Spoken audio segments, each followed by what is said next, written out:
Hello and welcome to Musical Moments Unplugged, the podcast where we talk about all things musical theatre.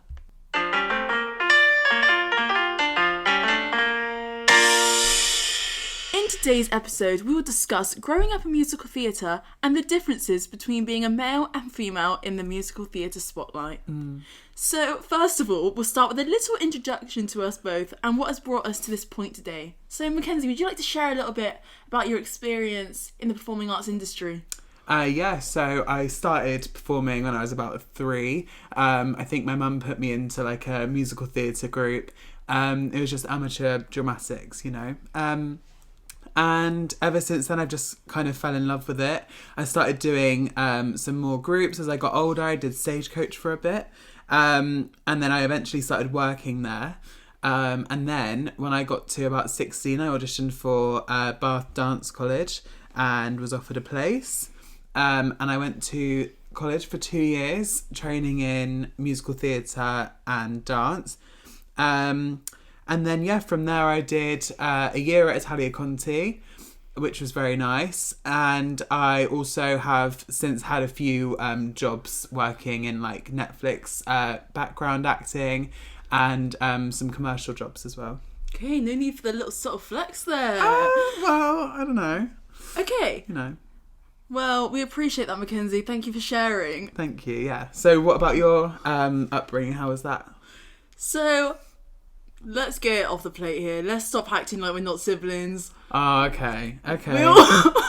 We'll reveal that to the audience now. Let the cat out the bag. Let the cat out the bag. Yeah. But no. So we had a very similar childhood, We did have quite similar. But that's what we're going to dive into, how it was different in aspects.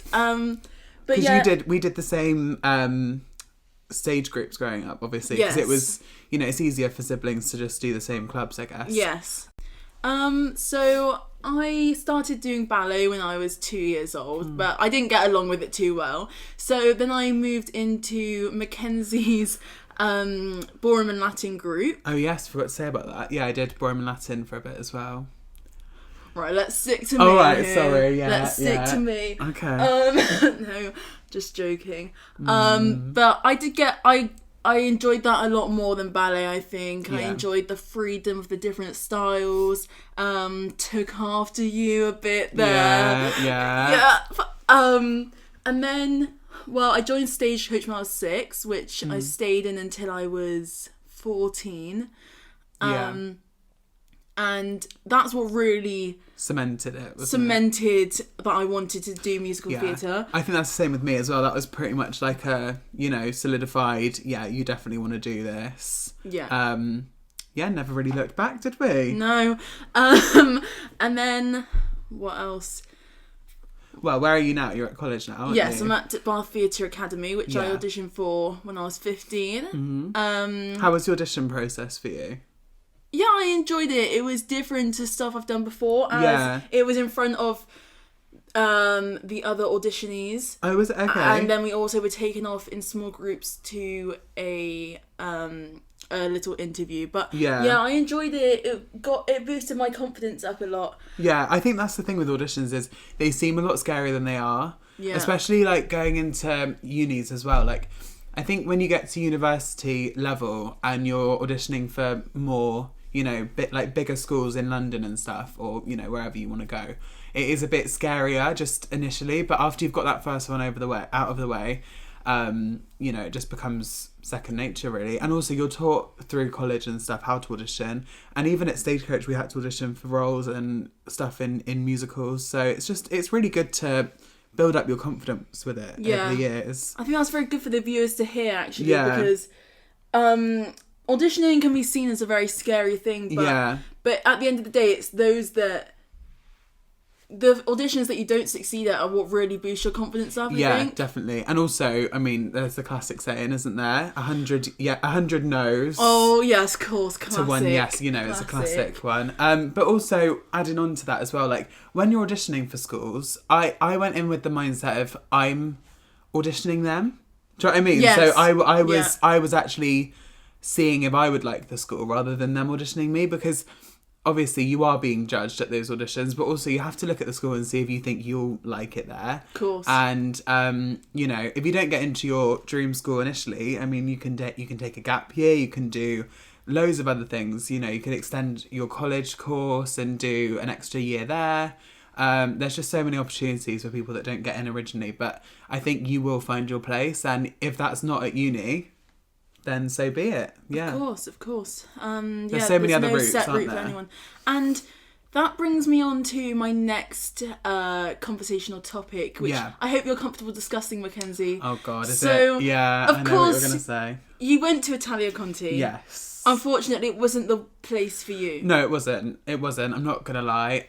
I did enjoy it to start off with, but I think the more I got into it, I started to realise that actually I don't really like the layout of uni, and actually you know, when you've been in school systems and education for a long time, you start to I started to kind of not really want to be there anymore, so I started looking at other options, and luckily my old college actually has an agent affiliated with it, so I ended up contacting that agent, and I'm now signed with Shush Talent, which is a very good talent agency, and they've got a very high success rate as well.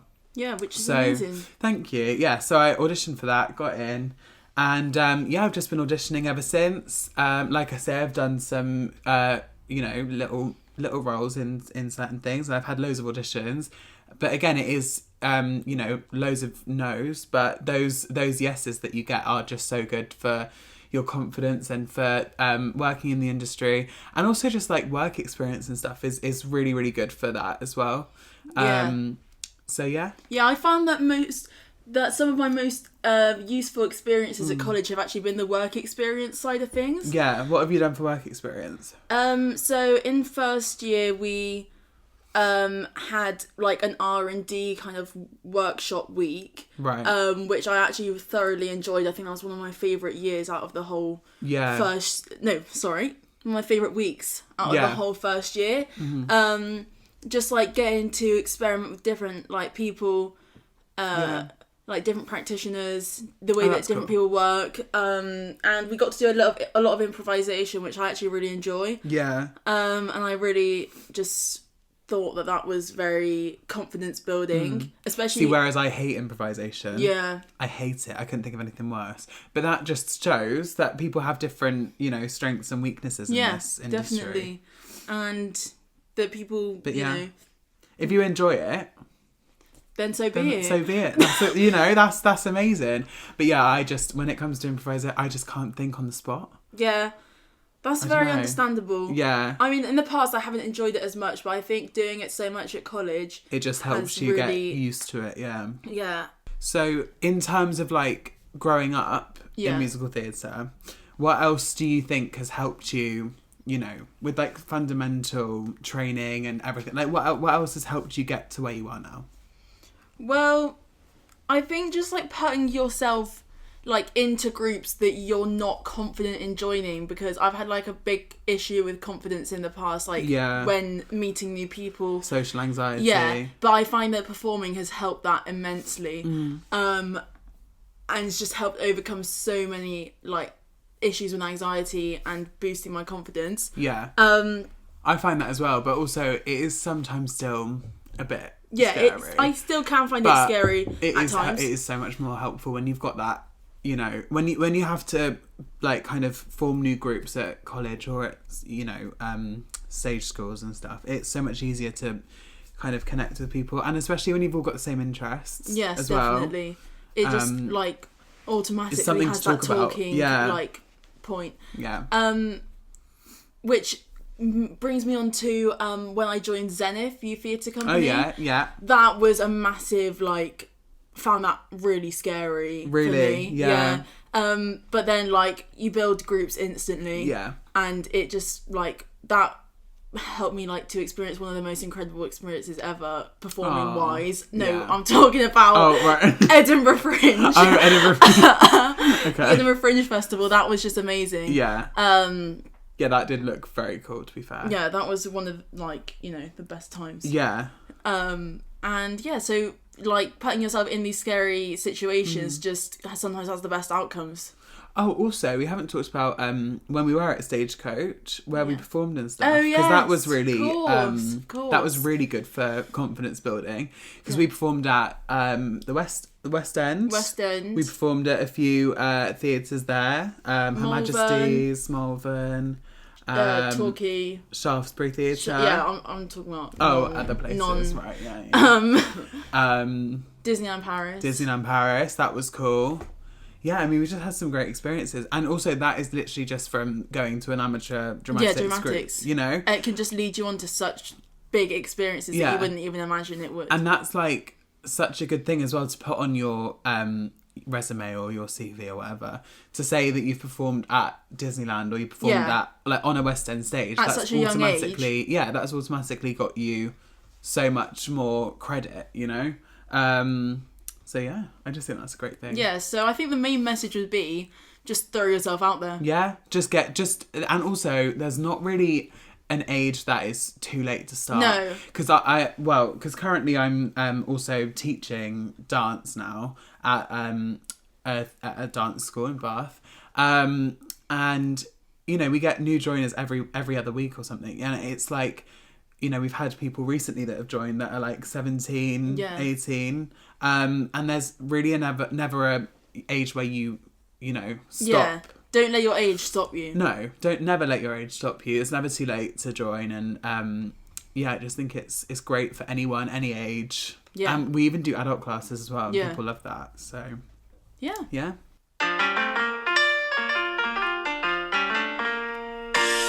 So something I'm very intrigued to ask you about, Mackenzie, is, well, I think that we might have had differing opinions on this in the past. Okay. Perchance. But what do you think the main differences are for men and women, male and female, like, in the musical theatre industry? Ooh. That is a tricky question. I'm not going to lie. Thought you were not going to answer it, and I was like, how? That would be awkward. Yeah. Okay, so... Well, I don't know. Okay, well...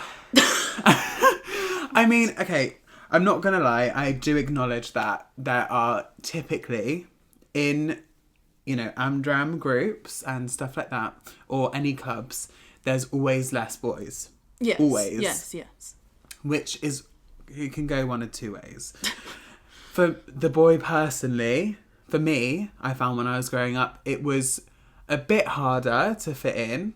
Yeah. However, obviously, and I know it doesn't really contribute anything, but because I am gay, it did help me make friends with a lot of other girls, and because they weren't as intimidated or scared to be friends with me. Do you know what I mean? Of course. I know that might sound weird to some people, but I think if you know, you know, you get it. You know what I mean? If you know, you know. But like, so I didn't really have an issue making friends, perchance. But there were like 2 or 3 other boys there at Stagecoach that we went to, and they were all straight, so they had their own little group. But if there was only one other person there, I feel like they would have found it harder to make friends, and I did feel bad for them sometimes, because it's like, you know, everyone's a little group and then it's just them. So it is a lot harder, I think, growing up as a boy in musical theatre in that sense. Yes. However, when it comes to getting roles in those Amdram groups and stuff, if there's only 3 or 4 of you, you're almost guaranteed a role. Yes. Do you know what I mean? Yeah. So I was always, like, not to toot my own horn, because it's, you know, it wasn't like I am talented. I'll give myself that. Okay, I'm pal. joking. But it wasn't necessarily to do with that. It was more the fact that they didn't have the resources to make. Do you know what I mean? It was more like they didn't have enough boys, so they had to give us all a role. Yes. Do you know what I mean? I understand that. But I think... Whereas when it comes to girls in those groups, they had to... I mean, we all had to audition, but they would have had to fight for that part. Exactly. I think when you're in Amdram groups, it can sometimes seem, when you're a girl, that it's not handed to the boys, but it's a lot in a easier. sense. And especially because we were growing up in the same one. Obviously, if there was like... You were a bit jealous, weren't you? Not jealous. Let's face it. Let's face it. No, not jealous. Okay. But it could seem like... Well, that was that time. Do you remember? You got Troy Bolton in High School Musical. Yeah. And you were having an absolute hissy fit. Right. I wish you could see my face right now because I'm like, you know, jaw on the floor, shocked that Ebony would even bring this up. But I get it. Because I was a little bit stressed. Here's the thing. Yes. I was stressed because it was a 1-week workshop. Yes. And as you know, Troy Bolton in High School Musical, he is the main character. If you like. And I mean, I'm not opposed to being... I was very, very grateful for the role, but also I was like, I am way too stressed to learn these lines right now. Do you know what I mean? There were so many lines. I think it was something like 200 or something. But I remember you wanting to be Ryan. And I really wanted to be Ryan because it felt more like me. I'm not, you know, a basketball type. The basketball. And I had to learn how to dribble a basketball. I was thinking, absolutely Did not. that happen? Yeah, we had basketballs. Okay, yeah, sure. You know, Get your head in the game. Get your head Come on in the now, game. can't get us copyrighted. Yeah, sorry. But yeah, I mean, I was a little bit upset. And everyone was like, why is he upset? He's got the main part. I was like, well, because, you know, there were a few factors, but it was mainly because I didn't want to play Troy. Yes.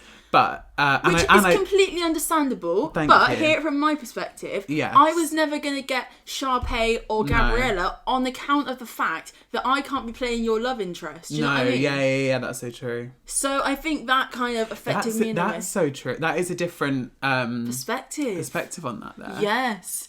Thank you. Yeah, wow. So I was there stuck as like auditionee number 3. Right. And also like, I don't know, in like stick to the status quo, whatever, singing something random. And that wasn't even given to me. Yeah. It was like, oh yeah, this pal can't do it, so here you go. Which, you know, I'm very grateful for. Yeah. But it just, like, when we were always doing the same shows, I was never... That's the thing, because... And then I was like... I can't even think now. Like But Seymour. like Seymour, yeah, so you couldn't have been Audrey. No.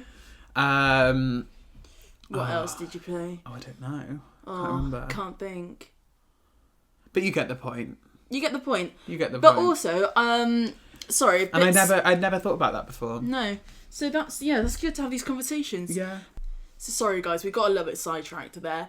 Went a little bit, you know, Off topic. off the playing field. I don't know if that's a saying.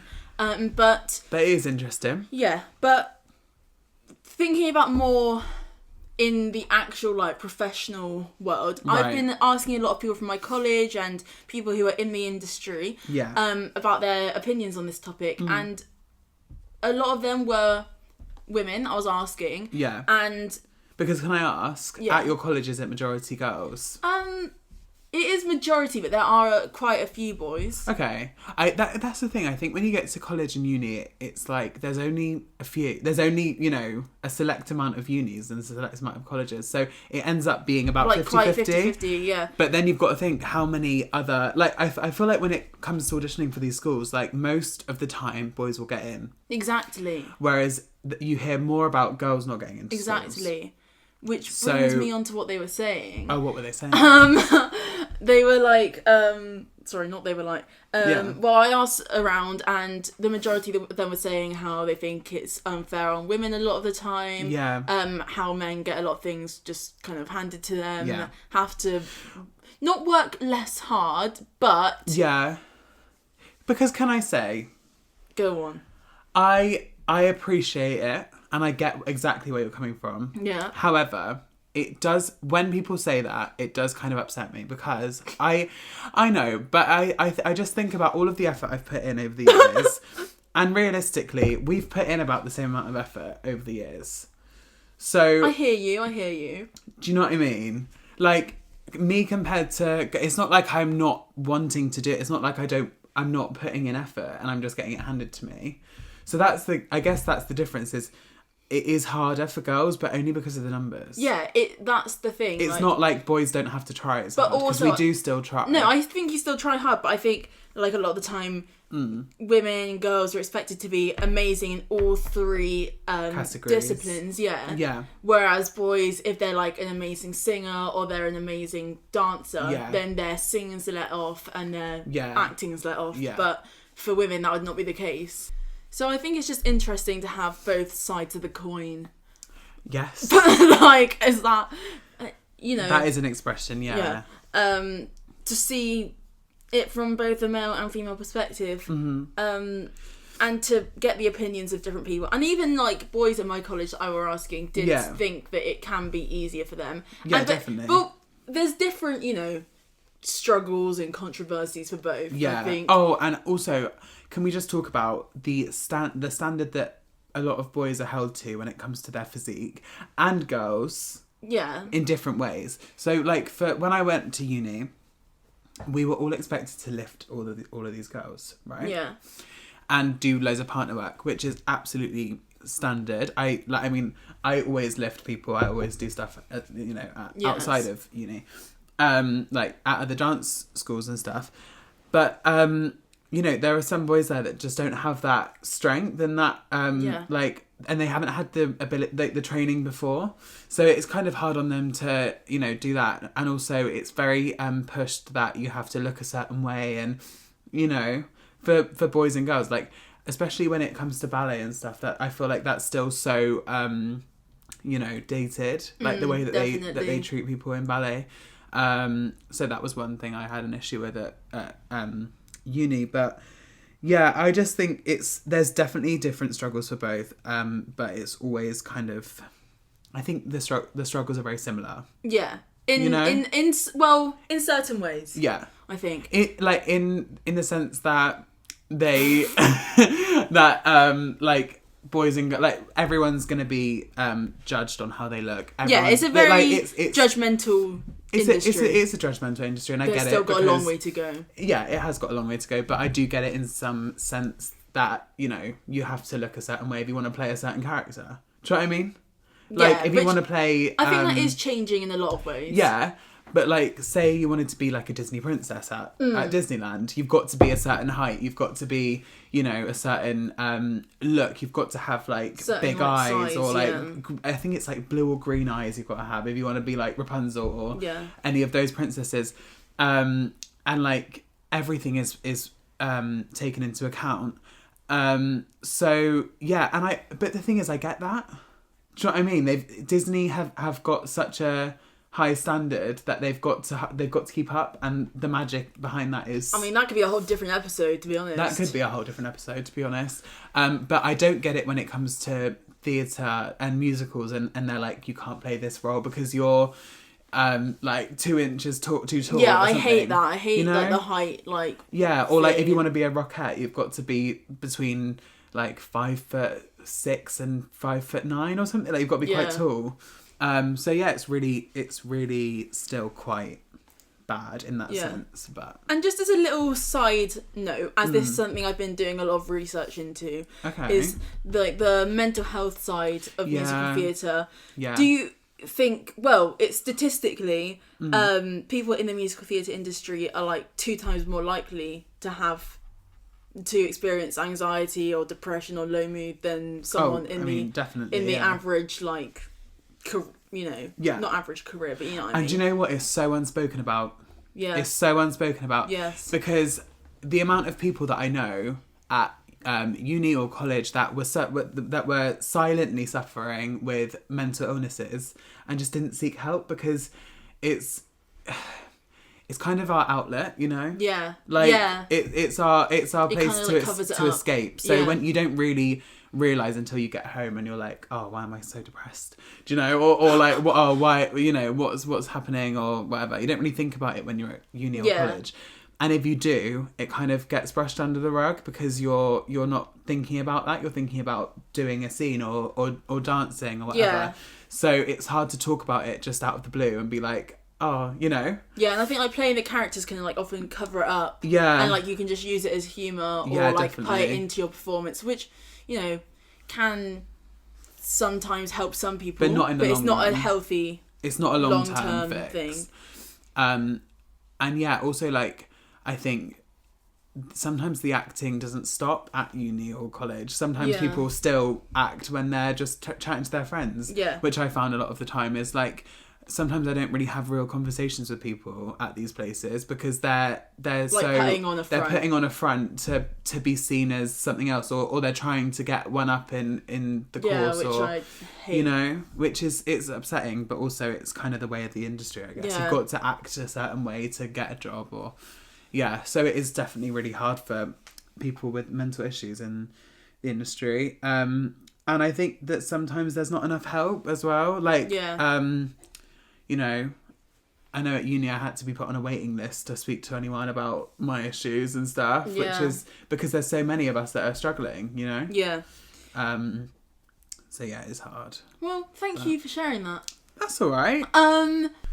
To end on a more positive Yes. note, I just think that musical theatre is an amazing thing that helps so many people in so many different ways. Yeah, and like, it's meant to be fun. It can also have a massive positive impact on people's mental health. Yeah, definitely. As it's got, like, it's evolving so much and having so much more representation for people in different shows. And everything's becoming a lot more inclusive.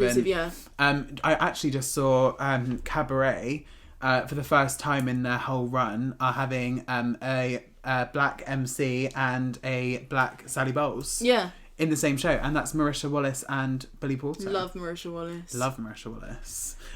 So everything is becoming more inclusive, and that's is such a good thing for everyone, and it means that everyone's got representation. And there's like a place for everyone. Like if you don't fit in, you know, don't see it as fitting into one place. There's always going to be a place for you somewhere. Yeah, exactly, and it is meant to be for everyone, you know, musical theatre. So, but yeah, I just think everyone should have a bit of a laugh when it comes to this, and not take it too seriously. Exactly.